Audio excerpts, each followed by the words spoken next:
What happens when the thinking changes? When conventional wisdom is simply blown up? Could we start over, where no idea was a bad idea? What if we sought out the truth however inconvenient the truth might be? What if we found new ways, applying logic with consistent, measured progress, with voices of reason asking why not? What if we used data tracking and predictive modeling? What if we researched the science behind the science, asking new questions? What if? What if it wasn't about a show, but a movement? What if we did this together? Welcome to the future. Welcome to Bigfoot, Ground Zero. Search crews suspended the search for a missing 2-year-old who was last seen on Friday afternoon in Lemhi County.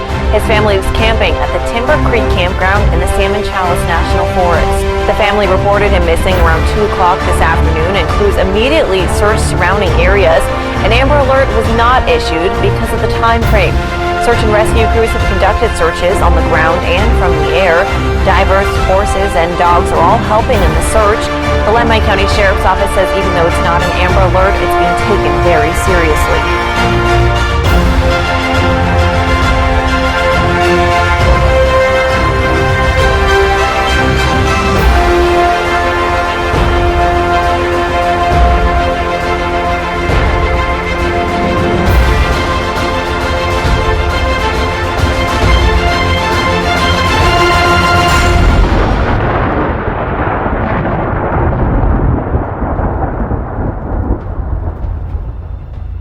All right, here we go again. My name is Dave. You're listening to Bigfoot, Ground Zero.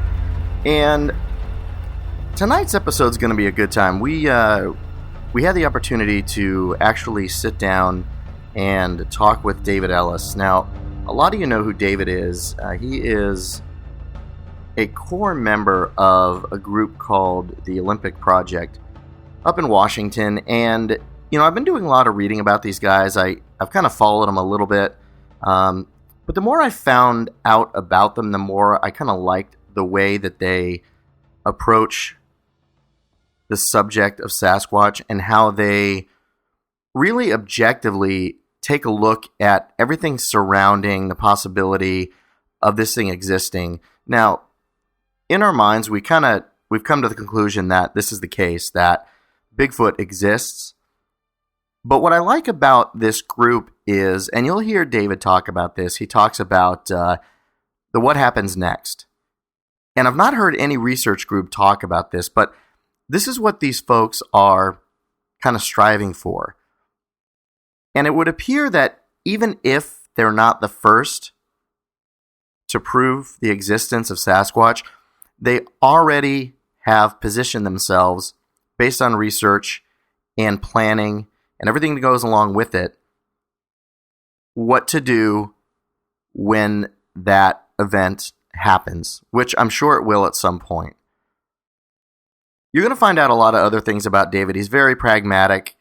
His cadence is it's not slow, but it's at a pace that kind of forces you to pay attention. It's almost like, and I'm the opposite of this, but when somebody speaks to a group, and they tend to speak more slowly, but also a lot more softly and with a lot more intent. Now, I don't do that, but a lot of people do. And what that does is it forces you to pay attention. And David does that. And I don't know if that's his personality or if that's just how he is. But it was kind of refreshing to speak to somebody who delivered material that way. Anyway, you're gonna like the interview. The subject was great. David, I know you're listening. Thank you so much for participating, and I know that you've got some of those sounds that we're gonna analyze in one of the episodes upcoming. But for those of you listening right now, also pay attention to. He gives a couple of websites out there that are pretty important. If you're a researcher, you consider yourself somebody who is always looking for the truth regarding this subject.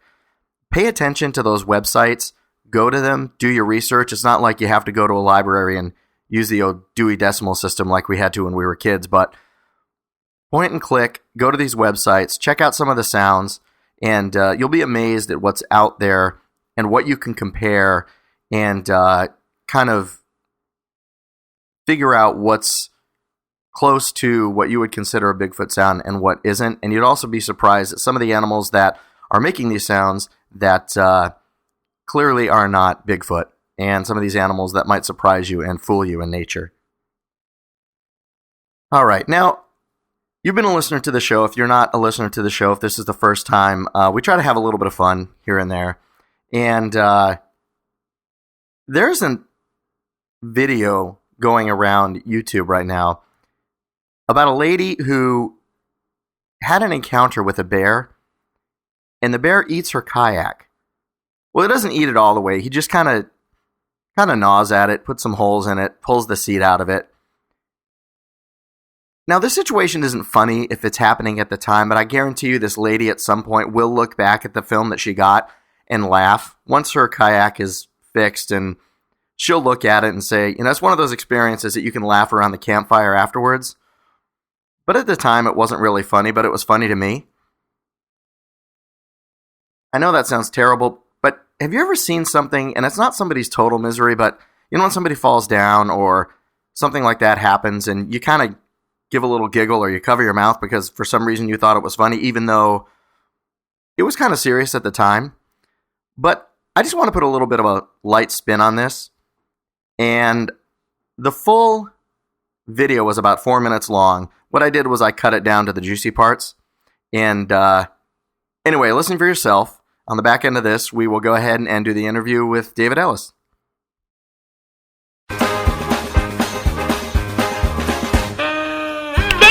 Leaving my kayak alone, I'm going to pepper spray you in the face. That's what I'm going to do to you. Go away. No, get away from the kayak. Come here. Come on. Stop it, Bear. Stop it. Bear. Bear, you're breaking it. You're breaking my kayak. Why are you doing that? Why are you breaking my kayak? Why are you breaking my kayak? Gosh darn it! Oh, why are you doing that? Bear, please stop! Please stop, Bear! It's the end of September! You're supposed to be asleep! Oh! Please stop breaking my things! It's not even food! It doesn't even taste good! It's just plastic! Bear, please stop! Bear, I don't care! I'm gonna bear spray you! Please stop! Bear, please stop!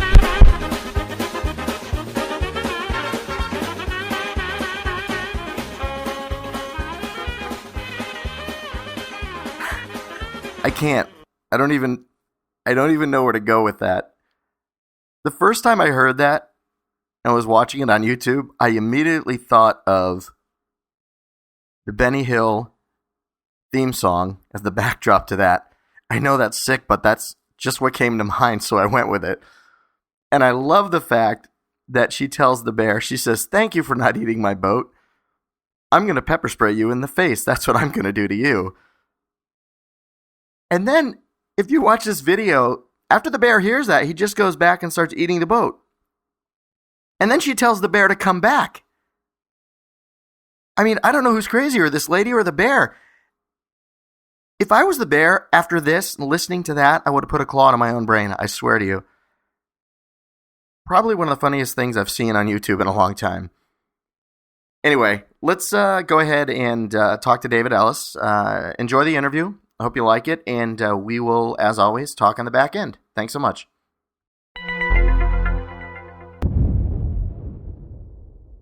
All right, so on the line I've got David Ellis, and David is one of the members of the Olympic Project out in Washington. And a lot of folks might know who the Olympic Project is and what it is, and you know, some of the work that they're doing out there. But I asked David to come on to talk a little bit about the project, and then I'm going to pick his brain about a lot of different things regarding Sasquatch and research and kind of what he knows. So, David, are you there?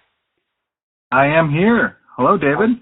Hi. So, hey, thanks for joining me tonight. I really appreciate it. I know when I said over email and some of the communication I had on Facebook that you were going to be on with us, that the response was really great. So, you have a lot of fans out there. Well, I'm certainly not trying to have a lot of fans out there. I do enjoy what I'm doing, and maybe that comes through. Yeah, absolutely it does.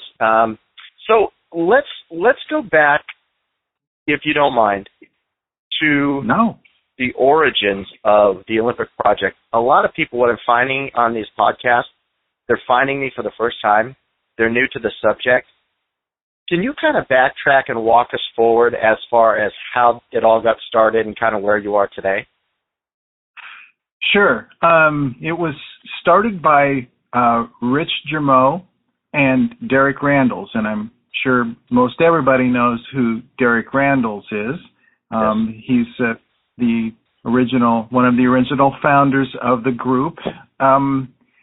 They were collaborating on several different fronts, and through numerous conversations, it became aware to them that they needed to be setting up maybe cameras along predatory ridge walking patterns by apex predators, thinking that would be the easiest way to get from point A to point B in the mountains, and that if we were going to collect any kind of photographic evidence, that would be the best place to place cameras to trap one of these creatures that we suspect is out there.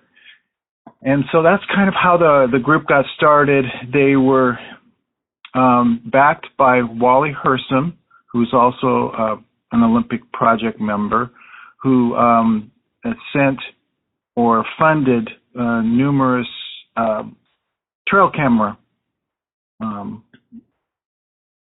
for the group. Sure. So they put them in the places where they suspected that it would be a great way to trap or photograph a Sasquatch. And sure enough, on one of the cameras at one point in time, they got something that came very close. And if you look at it with an open mind, you can see some telltale signs of a face and some fingers in one of the cameras. But unfortunately, it seems like things get very, very close to the trail cams when we do get anything at all, and it's washed out, and it's just not really clear and definitive. But fairly certain what it looks like. But anyway, that's basically how it got started, and my involvement came a little bit later. I had been working with a witness in Grays Harbor that had collected a lot of hair. And are you aware of the Melvin Ketchum scenario, the DNA analysis? Yes, I have heard of her work. I've not had the opportunity, and I really don't have the background and training to really break down any of the DNA study and really know what it means, but I'm aware of it. Well, it was because of my involvement with my witness in the Grays Harbor area that we became apparent to the Olympic Project that we may have some material that could be sent in for analysis. And that's kind of how my association with Derek got started. And from there, it's just been clear sailing. Derek and I hit it off very well, and have become a solid member of the Olympic Project. And over numerous campfires and chats, we kind of taken the group from one direction to another direction, so that we're really out there trying to gather as much evidence as possible, vet the evidence in a scientific manner, changing anecdotal evidence into hard evidence. And actually, we're more challenging on the evidence that we do collect, assuming that it is something that is known rather than something that is unknown. In other words, if we collect another hair sample, we have to prove that it's not a bear, that it's not a cougar, that it's not an elk, that it's not deer. We go through all of that kind of process before it becomes something that's suspicious. And it goes into a suspicious category because you can't say that it is known. So we're kind of taking a different avenue or a different look. We're less likely to say something is Sasquatch related than we are to say it is, because the Sasquatch has not been found yet. Well, that makes sense too, and you don't put yourself in a position to have to back out of what you've said, and I think it's smart, as well. And I know that over the last week, you and I have had multiple conversations, and I'll tell you, I've not spoken with anybody who is clearly passionate about the subject, but you almost approach it as if, at least in my mind, Sasquatch doesn't exist. I don't know how you, seriously, and I don't know how you separate, because I'm going to ask you in a minute about your near experience and then, other people around if you want to talk about other family members' experiences, but I don't know how you separate that enthusiasm with cold, hard facts and scientifically looking at evidence, because I believe these things exist. I've not had a sighting. When I go in the woods, I really have to temper my excitement. I feel like a monkey myself, and I feel like every sound I hear is Bigfoot. How do you do that? How do you back away from that? Well, I over time, after doing this for 10 years, I've gone from everything Sasquatch to, well, maybe not everything Sasquatch. Well, maybe some things are Sasquatch. Well, maybe not anything Sasquatch. Right. So it goes. It's been tempered over the years, but I still get very excited over things. But I just know that on the other side of the fence, and I say that meaning that science at the university level, which we would desperately love to get their attention, say, study this, look at this, has to have information that would be so over the top that it would force them to look at it. That's just how it works. Sure. So we get close, but yet there's nothing there yet that is going to take the mainstream, if I can use that term, science at the university level, and turn it into a something that should be studied on a broader scale. So what we're attempting to do right now is garner evidence, collect it in a fashion that is vetting to a point. But when discovery does happen, we want to be ready for the what then question, because it's not a race to prove that it exists, at least not for the Olympic project. We're not into proving it. We're into being the what next category, so that when the larger group of science says, well, evidently this thing does exist, then they're going to want to have as much information as possible. And if we've vetted the information and have it in a reasonable fashion that they could utilize, they may come to us as a source. Yeah, no, that's really a great point. I was not expecting that answer. I don't know what I was expecting, but I'm telling you, coming from that point of view, I mean, you guys are already looking 10 steps ahead, and a lot of Bigfoot research groups really consist of Billy Bob's friends, and they go out and go 4-wheel drive and then stop and drink some beers and look for Bigfoot, and that's great if that's your thing. No big deal. Everyone has their thing. But no, I don't think anybody's really looking at it that way.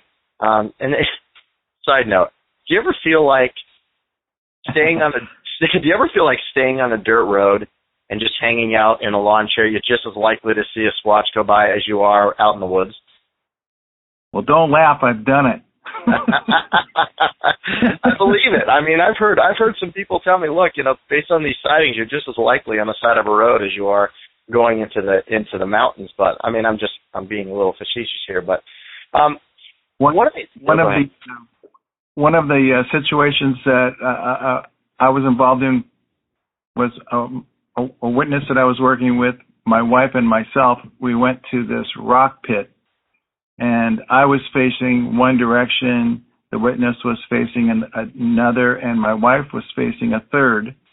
I had my back totally to whatever it was that she saw, but it was large, it was silhouetted, and it took 4 steps across a ridge. She couldn't believe what she saw, but the fact that she kept going over and over and wouldn't let it go was how smoothly it walked. It didn't bob up and down. It just flowed. All she could say was, it just glided along. That's when I knew that she saw something that really piques my interest, because that is something that has been reported over and over and over again. And it is something that is evident in the Patterson-Gimlin film, that they walk completely differently. They walk with a bent knee. And if you've ever seen Groucho Marx did an over-exaggeration of that, but that's a similar thing where you walk with a bent knee and your head doesn't bob up and down. You just kind of appear like you're on roller skates. You just kind of roll along. Sure. No, I'm sorry, go ahead. But we were just sitting there. We knew we were in an area that the witness that I was working with had numerous visual sightings. We knew that it was a possibility that they could be there, but it's more often than not that they come to you. You don't go out and find them. They're in stealth mode most of the time. So finding one by looking is most difficult. I am so glad you said stealth mode. All right, so we had a conversation off air, just so everyone knows. David and I had a couple of conversations, just kind of shooting the breeze about the existence of these things. And David, you had mentioned something interesting, because you had noted the episode where Carl and I were talking about cloaking, masking, and the whole camouflage thing. And now when people listen to this, they're going to say, "Okay, where are you trying to lead this guy?" But David, you have a great explanation for this, and you talk about how ninjas can do certain things, and they've been trained to hide in certain light and those sort of things. Can you talk about what your hypothesis is, or your theory on how these things might be able to stay kind of hidden, or hidden in plain sight, so to speak? Well, there's several different things, but they over and over again, you hear reports of them being, people see something that's odd, but then they'll say, well, it looked like it was a stump. I thought it was a stump. And I convinced myself it was a stump. But yet, a little while later, guess what? No stump. Now, I didn't put a whole lot of stock into those stories until it happened to myself. And do you want me to go into that particular story? No, why would I want you to do that? Of course. I don't know. Yes, of course, absolutely. Well, I was riding in a car with 2 witnesses that I've previously worked with, and we had gone out to certain areas where people had encounters. So it was like we were in an area where there seemed to be some travel patterns. So that's one of the things that I usually do. If lightning has struck once, I'd like to go back and see if it'll strike again. So we were out riding, and we went to several different places, and we were headed back to their home. And this was at night, maybe 8, 9 o'clock at night, but it was dark. And we came around a corner, and the headlights caught this black, what my first assumption was a stump by the side of the road. Not in the ditch, but kind of halfway between the road and the ditch. And the ditch fell off a good change in elevation, at least 8 or 9 feet. So maybe 4 feet down the ridge of this ditch. So my mind catches this, that this is a stump, but as I'm looking at it, it's all black. I mean, black, and it doesn't appear to be reflecting light, and that in itself seemed kind of an odd thing to me. And as we passed it, I took a really good look at it, and for all the life of me, it was a stump, but yet it didn't reflect light like a wood object would. And it wasn't until we were about 100 feet past it that I went, boy, that was weird. And the witness in the back seat chimed in and said, yeah, that was really weird. And now the driver of the car goes, what was weird? And to kind of put this into context, he didn't see what was on the side of the road. He was paying attention to a dog that was on the dead run barking towards this object from a driveway, and he didn't want to hit the dog. So he slowed down to make sure that he didn't hit the dog and didn't really see or wasn't paying attention to the object that was on the side of the road. So he starts grilling us, going, well, what do you think it was? And I said, I don't know. I think it was a stump. And the person in the back seat said, well, yeah, it looked like a stump, but I don't know what it was. And then so the driver said, okay, well, we'll just turn around and we'll go back. We did. We turned around, we went back, no stump. And we went back the next day, and something the size of a cow went from where we saw it. We could see the impressions in the grass. It was pushed over, and all of the foliage going down into the ditch and across the fence was broken and disturbed. We went across the road and saw that something had actually been laying in the ditch, because we could see another large pattern. So, you know, these things can be hiding in plain sight, and your mind doesn't necessarily always think in terms of what it isn't. It tries to make it what you think it should be. And so we both thought it should be a stump because that's kind of how it appeared. I drew it just because I wanted to see if it was similar to what the other witness saw, and they did say, yeah, that's what I saw. And I think I sent you that picture. I don't know if you did. Did you send it to BigfootGroundZero@gmail.com? And yes, that was a plug for my email address. Sorry. I sent it to your email address, so I don't know if you've. Yeah, I don't know. I didn't see it. No. But I'll check into it. No worries. Yeah. So I did a height comparison, kind of. Oh yes. I did see that, and you made the yellow squares and the high, the height comparison. You're standing next to it, the stump that you had put there. Gotcha. So when I just drew from what I saw or what I remembered I saw. Not trying to influence making things more than what they were. But after I drew what I saw, I could kind of see how I would assume it was a stump. And it's, if you can imagine seeing the profile of something and it ducked its head way down and kind of obscured it with its shoulder to appear flat on the top. So what I'm seeing is something that's hunched over and is standing perfectly still. I saw that.